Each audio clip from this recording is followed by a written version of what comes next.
Logistically speaking, no, because I think that there are certain positions that require more of that position. But I think that just has to do with the Constitution, the way it's laid out.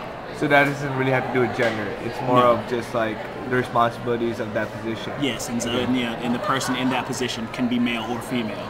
So we have 3 males out of the 10 or 11 positions on each board. So there's more females.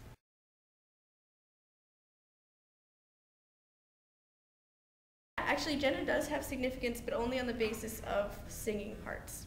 That we need, it doesn't have to be exactly like even. Right now it's 6 and 6, but with the abroad people, it'll work out to a lot more guys than girls because of when people were going abroad. So when we needed to fill the holes, but we generally try to keep the sopranos and altos balanced with the basses and the tenors.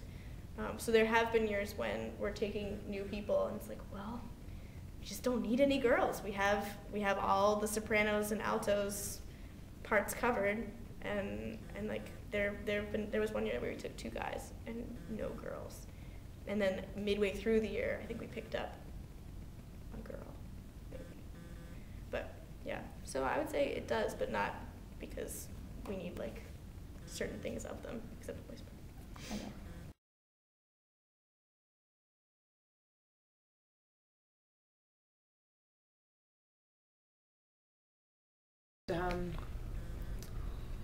Most of the trips that we offer, we like to, if possible, have a male and a female leading together.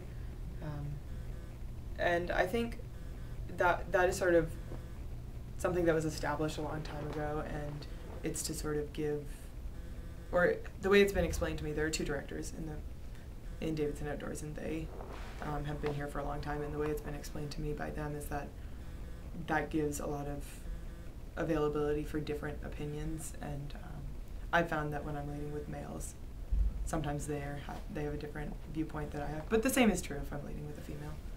So I think that there's a lot of opportunity for interaction between males and females in our group, but when we do interact, there's a pretty equal share of responsibility or commitment or input. Yeah, and I think something that's really nice about this group is that most people are good friends outside of the organization, and so that, I think, colors our experiences with one another and makes gender sort of a neutral, yeah, down here. All right.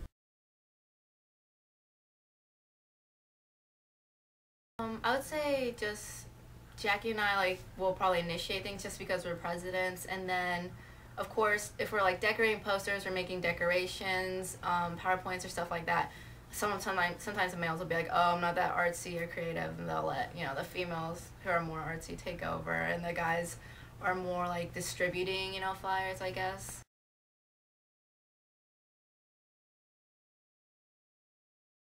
Not even at all, actually. We have had several runs so far, and mostly girls come. We've had very few boys show up to our runs, and I know there's a reason for that. It was 2 girls who started the club, so I think we naturally appealed to girls because they knew that they would be able to keep up with us. It's not like they were intimidated, and also guys knew that we would probably be too slow for them.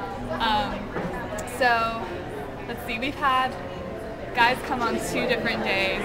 One time several boys came and they sort of broke off into a group of their own, and we didn't see them after the first 2 minutes. The other day one boy came and he stayed with us, but I think that was because he was the only one. I think that the participation is probably about 60-40, 70-30 maybe, with I would say females doing the 70 for the most part, and the males doing the 30 or the 40, depending on which number I use.